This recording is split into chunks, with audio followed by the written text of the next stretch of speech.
Breaking. The unthinkable has just happened in eastern Ukraine.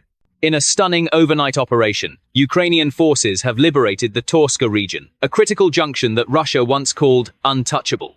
Explosions lit up the dark horizon as Russian convoys burned, fuel depots erupted like volcanoes, and entire communication networks went silent.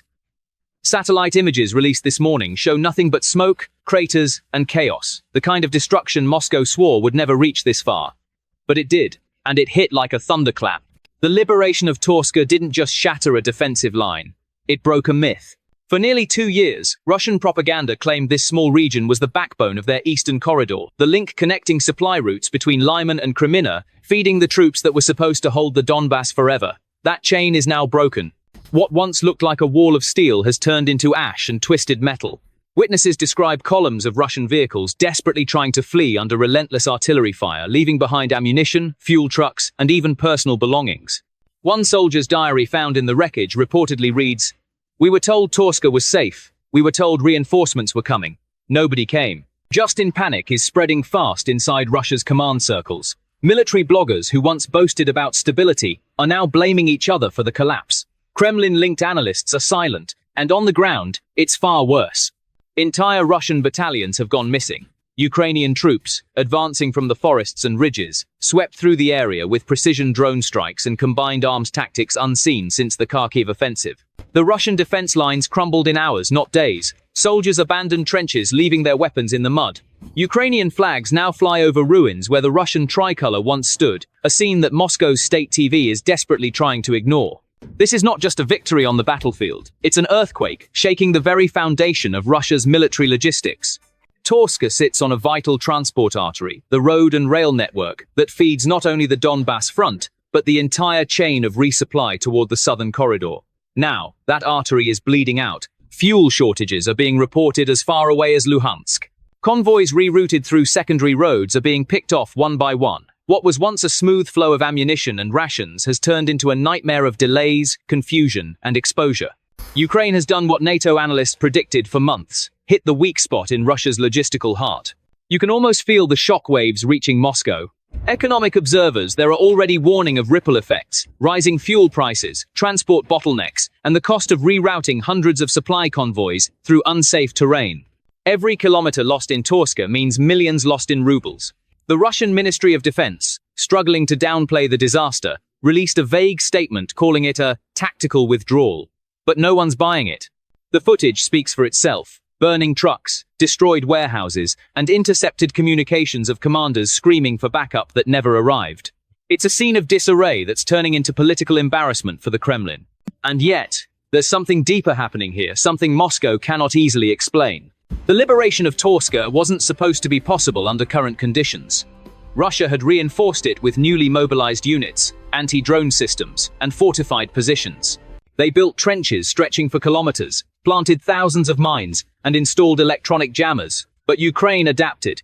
Using new Western-supplied reconnaissance tech, they identified weak points, neutralized the jammers, and unleashed precision strikes with pinpoint accuracy. In just one coordinated push, months of Russian preparation vanished in smoke. This moment feels eerily familiar, like the early days of the Kherson retreat or the sudden collapse around Balaklia. But this one cuts deeper. Because unlike before, the Russian economy is now stretched thin. Every destroyed supply line means factories running out of raw materials, fuel depots losing reserves, and local governors scrambling to explain why goods can't reach their destinations. The images of destroyed rail junctions in Torske are now circulating on Telegram, despite Moscow's attempt to censor them, showing hundreds of derailed train cars, melted tracks, and burned containers. The message is clear. Russia's war machine is grinding to a halt, one supply line at a time. For the people of Ukraine, the liberation of Torske means more than reclaiming land. It's about reclaiming momentum. Civilians who hid for months under occupation are stepping out into daylight for the first time, waving Ukrainian flags, crying, and embracing soldiers who push the invaders out. Every liberated village adds a new heartbeat to Ukraine's will to fight. And for the first time in weeks, even Western media are calling this a major turning point in the Eastern Front. But as the cameras capture these moments of triumph, far away in Moscow, silence is spreading through the halls of power. No one dares to admit how big this blow truly is. Because this wasn't just a loss, it was exposure. Exposure of a vulnerable logistics system, a crumbling command chain, and an economy that cannot sustain a prolonged war under this level of pressure. The Kremlin can spin stories, it can censor images, it can call it a redeployment, but it cannot hide the truth from its own economy. The ruble is reacting. Market insiders report panic buying of foreign currency. Oil transport companies are halting shipments until routes are secured. Insurance rates for military cargo have skyrocketed overnight, and this is only the beginning. So what exactly went wrong for Russia in Torske? Was it bad intelligence, a lack of manpower, or something more sinister, perhaps a sign that even Russia's own soldiers no longer believe in this war? Could this be the first domino that leads to a larger collapse across the Eastern Front? Stay with me, because what's happening behind the scenes in the Kremlin right now is even more explosive than what happened on the battlefield. And by the end of this video, you'll understand why experts are calling Torske the economic wound that Moscow may never heal from. As Ukrainian flags rise over the shattered ruins of Torske, questions are erupting across the world.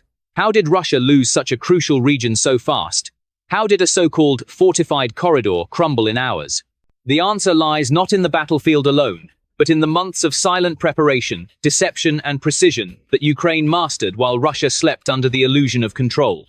For weeks, while Russian commanders bragged about their unbreakable lines, Ukraine was quietly building a storm. Western intelligence reports hinted at strange movements, convoys of decoy trucks, fake radio chatter, false satellite signatures.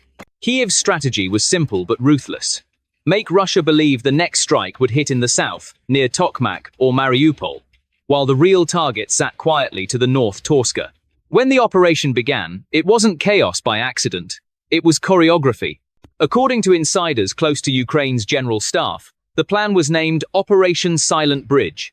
It involved a coordinated drone assault, followed by precision artillery from HIMARS systems positioned miles away. The first wave targeted communication hubs and anti-air defenses, blinding the Russian command. Within minutes, radar stations went offline. Russian officers couldn't reach their forward units. Confusion spread like wildfire. Then came the second wave drones descending through the fog, dropping guided bombs directly on ammunition depots. One explosion reportedly triggered a chain reaction that wiped out a fuel reserve feeding 3 Russian battalions. The sky glowed orange for hours. Eyewitness footage from nearby villages shows what can only be described as a scene from a nightmare. Convoys burning in the open, soldiers running across fields, shouting for help that never came. Ukrainian forces, advancing in small mobile units, used night vision and GPS-guided artillery to corner retreating Russian groups. Every escape route was already marked, every fallback position already targeted. By the time Russian reinforcements realized what was happening, it was too late. Their supply road was gone, their command post destroyed, and their troops cut off in the dark. Analysts now call it one of the most surgical strikes of the entire war, not just in terms of precision, but timing. The attack came right as Russia began rotating exhausted units out of the area, leaving a gap between command transfers. Ukraine hit exactly in that window. It's the kind of operational timing you only see from armies with world-class intelligence and coordination, a clear sign of NATO's indirect hand through data, reconnaissance, and satellite feeds. For Russia, it was a perfect storm, and they never saw it coming. In the aftermath, intercepted communications reveal the scale of panic. Russian officers shouting, "We're cut off, we're blind," others demanding emergency air support that never arrived. One drone feed leaked by Ukrainian sources even captured a Russian Mi-8 helicopter being shot down by its own forces, a tragic result of total confusion. When command collapses, friendly fire becomes inevitable. By dawn, entire Russian units had vanished from maps. And the consequences didn't stop at the battlefield. Within 24 hours, the economic aftershock started shaking Moscow's fragile war economy. The liberation of Torske severed one of the few remaining transport arteries, linking the Donbass industrial belt to the Russian Federation. That route carried not only ammunition and food for troops, but also coal, steel, and fuel critical to Russian factories and power grids. Suddenly, freight trains were stuck. Storage depots ran dry. Deliveries from Luhansk to Voronezh were delayed by days, then weeks. One Moscow-based logistics firm reportedly lost 40% of its active contracts overnight. Inside Russia, frustration boiled. Truckers posted videos of endless lines at depots, factories complaining about raw material shortages, and local governors scrambling to explain why shelves were empty again. It wasn't just a military blow. It was a supply chain meltdown. And this, according to experts, is what Ukraine aimed for all along. Not just to take territory, but to crush Russia's ability to sustain its own war. The Kremlin, however, refused to admit defeat. On state TV, anchors repeated the same phrase, tactical repositioning. But in private, Russian economists and military insiders were panicking. The central bank saw a sudden spike in foreign currency demand. Fuel prices began to climb in border regions. Civilian industries that depend on those eastern routes started slowing production. It was like watching a domino chain fall, one logistical link at a time. Meanwhile, inside Ukraine, morale soared. Videos of soldiers waving flags in liberated villages went viral, spreading hope and defiance. The Ukrainian president called Torske a symbol of resilience, thanking Western partners for their continued support and promising more surprises ahead. That phrase alone sent a chill through Moscow. If Torske was only the beginning, what's next? Western analysts are now dissecting every detail of the attack. Retired NATO commanders describe it as a textbook asymmetric operation, low cost, high impact, devastating for the opponent's morale. They point out that Ukraine's success here wasn't just tactical, but psychological. By striking where Russia felt most secure, Kyiv sent a message. Nowhere is safe anymore. Even deep inside occupied territory, the enemy's heart can be pierced. On the ground, the cleanup continues. Ukrainian engineers are already clearing mines, repairing bridges, and restoring electricity. Humanitarian aid convoys pour in. In contrast, Russian emergency services are overwhelmed. Thousands of displaced civilians are flooding toward Luhansk and Kursk, fearing more Ukrainian advances. The regional economy is collapsing under pressure, factories idle, workers unpaid, and supply depots empty. For many Russians, it's a déjà vu of the early war chaos, but worse, because now they realize the empire is shrinking, not expanding. Yet what's most alarming for the Kremlin isn't just the military defeat, it's the pattern. Every loss like this tightens the noose. Every liberated region exposes another weak artery, and every supply route destroyed sends tremors through the already fragile economy. It's becoming a self-feeding crisis. Military collapse, triggering economic breakdown, which in turn fuels more military collapse. The Kremlin is trapped in a loop of its own making, and Ukraine just found the perfect pressure point. As one Western defense expert told Reuters, Torske is not just a tactical loss, it's a financial wound. Russia's logistics depend on efficiency, and that's gone. Every extra kilometer they drive now costs millions. And inside Moscow, whispers are spreading fast about internal blame, hidden casualties, even possible resignations. Some insiders say that Putin was furious during the emergency security meeting following the liberation, reportedly demanding to know who allowed this humiliation. State media was ordered to stay silent, but the silence itself became deafening. When propaganda stops talking, you know something truly catastrophic has happened. Still, this is only the surface. Because the full extent of the damage to Russia's military structure, its supply chains, and even its political stability is still unfolding. And what happens next may shake not just Moscow, but the entire balance of the war. Because the reaction from NATO, the US, and even countries long considered neutral, is now turning this single victory into something far bigger. Something that could change everything. The fall of Torske has done more than just redraw the front lines, it's sent shockwaves through the global arena. What began as a localized liberation has morphed into an international tremor shaking the heart of Russia's power. The Kremlin's silence has turned into chaos behind closed doors. And the world is watching not with surprise, but with the dawning realization that this might be the beginning of the end for Moscow's war machine. Inside Russia, the aftermath looks like a scene of unraveling. The Ministry of Defense, desperate to save face, issued a late-night statement claiming that Russian forces successfully regrouped in new defensive positions. But leaked satellite imagery tells another story: convoys in disarray, abandoned vehicles scattered across highways, supply trains derailed and smoldering. The very same Torske corridor that once funneled life into Russia's eastern front is now a blackened scar stretching for miles. And the economic dominoes are falling fast. Within days, the ruble dipped to record lows, losing nearly 10% of its value against the dollar. Fuel shortages in southern Russia turned from rumor to reality. Gasoline lines snaked through city streets, echoing the early days of the Soviet collapse. In Voronezh, Oryol, and Belgorod, supermarket shelves are thinning. Videos from locals show shelves cleared of basic supplies, while the government insists everything is under control. The phrase now sounds hollow, a broken mantra repeated to an audience that no longer believes. For the Kremlin, the Torske disaster isn't just a military embarrassment, it's a political earthquake. Regional governors are quietly demanding answers. Business elites, already crippled by sanctions, see another financial black hole opening. Every kilometer of railway destroyed means millions lost in transport delays and insurance fees. Moscow's propaganda machine can spin stories about strategic patience, but markets don't listen to patience. They react to panic, and panic is spreading. Even within the armed forces, cracks are visible. Reports are emerging of entire battalions refusing redeployment to the Eastern Front, citing lack of supplies and no clear leadership. One anonymous soldier posted online, "We are not fighting for victory anymore. We're fighting to survive." That post was deleted within minutes, but screenshots are everywhere. In a country obsessed with image control, that's the worst kind of mutiny, a moral one. Meanwhile, the reaction from the West has been swift and chilling for Moscow. NATO leaders convened an emergency session following Ukraine's stunning advance. The Secretary-General praised the operation as proof that resilience, intelligence, and unity can defeat aggression. The U.S. Department of Defense confirmed that Western-supplied targeting data played a role in coordinating the strike, though officials stopped short of taking direct credit. Behind the scenes, sources say Washington has already greenlit a new shipment of long-range precision systems. In other words, the alliance just doubled down. Across Europe, the mood shifted overnight. What was once cautious optimism has turned into bold confidence. In London, analysts on Sky News declared, "The myth of Russian invincibility is dead." In Berlin, lawmakers are calling for expanded aid packages to ensure Ukraine can sustain the momentum. Even traditionally hesitant nations like Hungary and Slovakia are softening their tone, seeing which way the wind is blowing. The tide has turned, and it's unmistakably flowing in Ukraine's favor. But it's not just about politics. The liberation of Torske has reignited something much deeper: belief.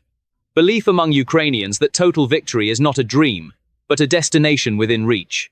Belief among NATO allies that every tank, every missile, every dollar sent to Kyiv is rewriting history. And belief among ordinary Russians that their leadership's promises are collapsing under the weight of reality. In Moscow, the atmosphere is tense, suffocating. Reports suggest that President Putin cancelled several public appearances following the loss, choosing instead to hold private meetings with military and intelligence officials.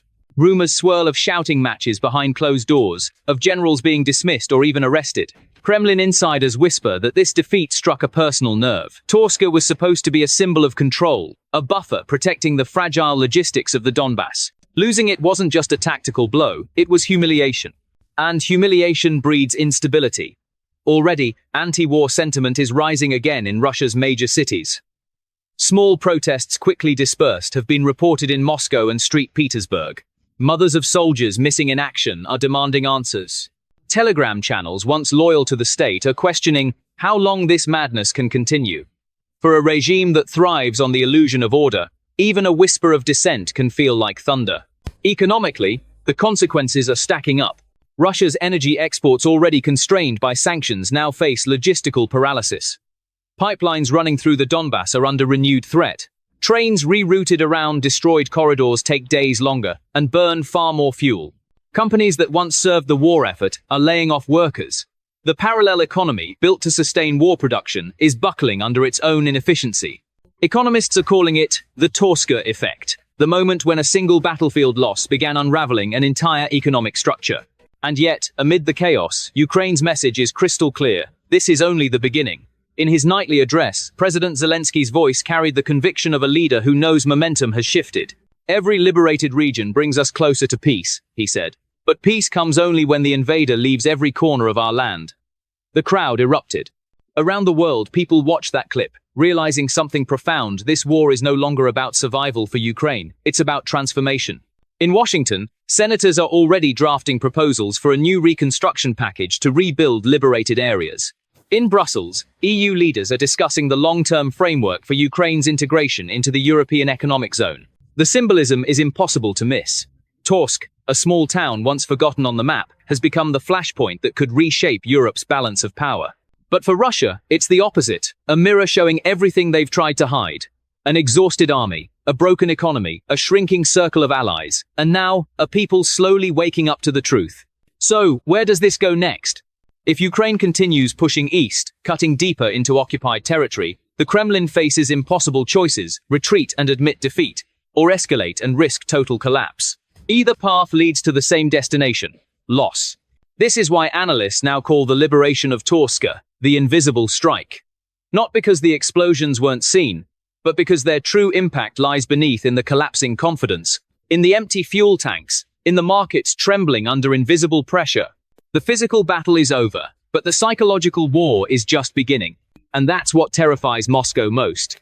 Because for the first time, the question is no longer, can Ukraine hold? It's, can Russia survive? And as that question echoes from Kyiv to Washington, from Warsaw to London, one thing is certain, the story of Torske is not the end. It's the spark that will ignite the next chapter of this war. What will Putin do now? Will he double down? Or will this defeat fracture his regime from within? Tell me what you think in the comments below. Do you believe this is the true turning point, the moment that breaks Russia's war machine for good? Make sure to like, share, and subscribe because this isn't over. The next chapter is already unfolding, and when it hits, it will shake the world again.